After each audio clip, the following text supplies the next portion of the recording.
as I mentioned, the Air Neo, which is the product that won a CES Innovation Award a couple of weeks ago, and we're just starting to ship in February.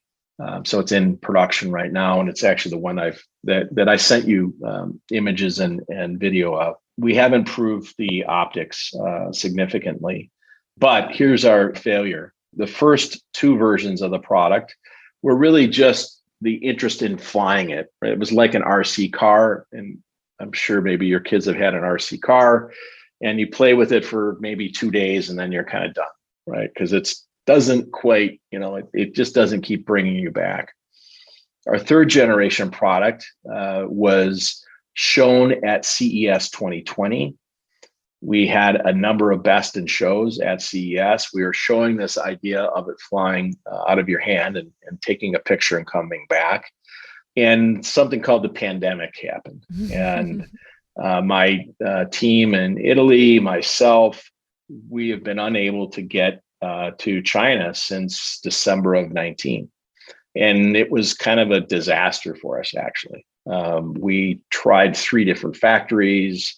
We just couldn't get this product built to the level one that it worked at a well enough. So the imaging was difficult, but also there's a lot going on in the flying part of it, right? I mean, this AI and actually keeping it in the air is a significant event. And we failed at it. And so we shut that down, that product and that project and that team. We shut that down now it's about 9 months ago, kind of quietly. So here I'm kind of putting this out for maybe the first time kind of in a big way, but just didn't work. And we weren't happy with it. So we did get people that said, cool idea, but we got very few people that said it was really, we could really implement it right on a larger scale. So I hired a team, a development team here in the US, and I hired 2 people in Shenzhen, people that I knew that we could communicate with very, very clearly, and brought a new factory in. So we redefined the product, even though it looks very, very similar to our other versions. Everything inside is new. We redefined the firmware, the imaging capability, and most importantly, added this autonomous capability to it, because all the feedback was that the flying of it was the most scary part. And that learning curve was actually significant. Not once you've done it a few times, but wanting to learn how to do that and not having it fly across the room and hit somebody or hit the wall or whatever, right? People got sensitive about that. So that's kind of our big thing. We've been kind of really, really quiet in the market for the last 10 months. We did apply for this innovation award. We won that. So now we're kind of back in the market. And I was lucky enough at CES to meet with about a dozen of our customers, not a lot of people at CES, but I showed all of them where we were and what we're doing now. And they're just hands down excited about this category we're building called aerial cameras. So that's kind of our fail. Our roadmap, long story is we've got flight. Now we are really, really stable. We've got artificial intelligence at a certain level so that we can go out, come back, track. So now we start to improve our imaging capability because we're very stable, right? You have to take a good picture, you have to be stable or have a processing engine like an iPhone that can help you with the stability. So we start to improve our innovation there. We add audio, as I described. And then we come in and start to make products that are higher resolution. So, 4K, thinking of just putting a product, thinking of doing this interview today where I just put an AirSelfie in the air and it could stay there for 12 to 15 minutes, just stably right there, and take 4K video and audio and be able to share that. So we start to step up into the market and make it more of a prosumer type product.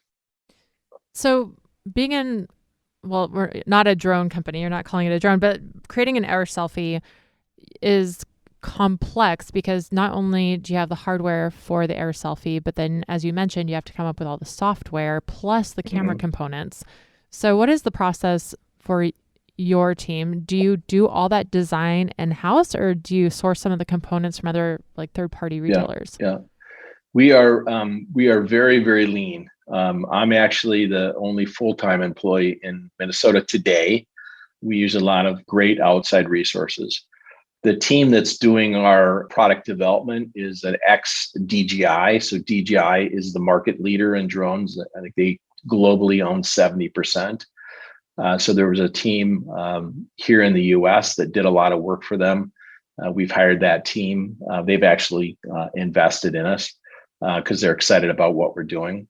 So that has helped us immensely. It's just changed the conversation. And if the audience has ever developed a product in China, the resources are vast, but the communication is difficult. And what makes a great product anywhere in the world is that last 10%. And so we've really started to close the gap on that last 10%. Nice.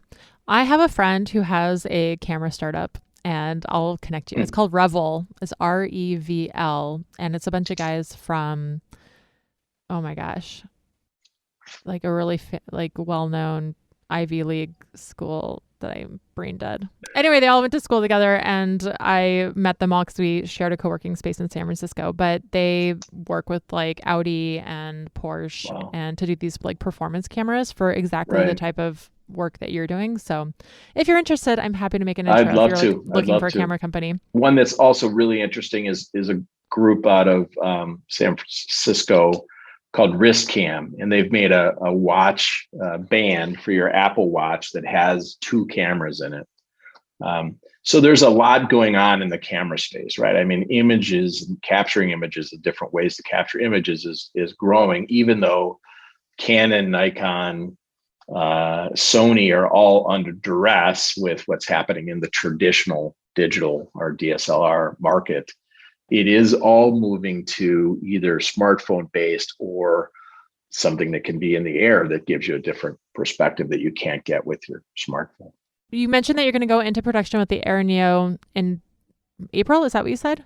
So no, we're in production now. So we've got a little bit of gap between Chinese New Year really starts this week. And then goes to about February 9th. So we'll have product available. Our inspection team is there now looking at product today. So I have what I'm showing you on screen is a product from our production. So we'll start to ship those into our dealers and distributors around the world starting in February. Okay, great. And where can people find the Air Neo then? Yeah, so Neo will be on bestbuy.com.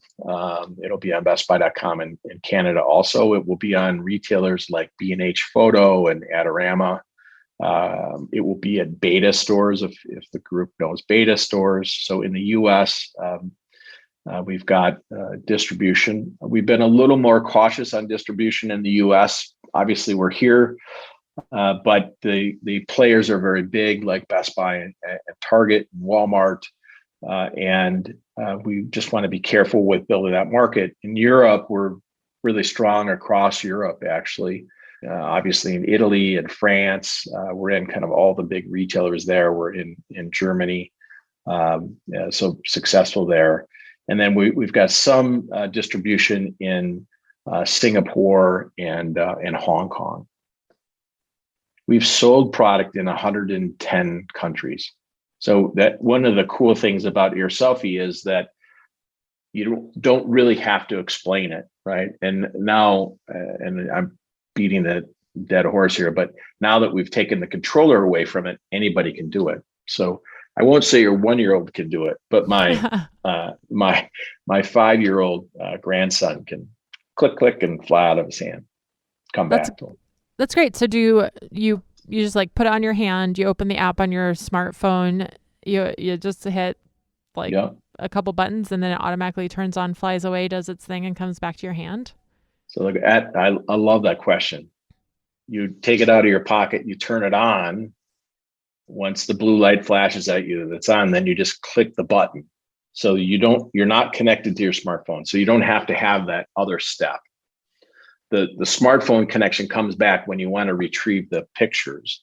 And then we have an app that does that. But I can do everything with just the device. And that, again, is kind of the magic.